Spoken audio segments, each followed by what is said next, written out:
फ़ायदा उठाएं। यहाँ आप 5 स्टार होटल बनाएं, 6 स्टार होटल बनाएं, 7 स्टार होटल बनाएं।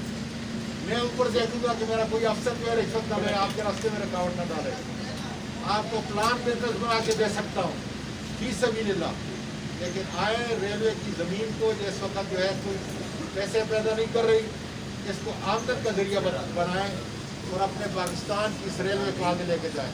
रेलवे की ज़मीन पे जो कब्जा किया जा रहा है वो वापस सारा वागुजार कर रहा हूँ। मैंने कल भी जो है अपने सकर के अंदर बहुत बड़ा इंक्रोचमेंट किया है। मैं बाकायदा रेंजर के जरिए खुदा के मदद से मुझे आइडेंटिफाई करें, मीडिया आइडेंटिफाई करे। मीडिया जब तक आइडेंटिफाई चोरों को नहीं करेगा, हमारे अंदर और हमारे बाहर ये काम नहीं हो सकता।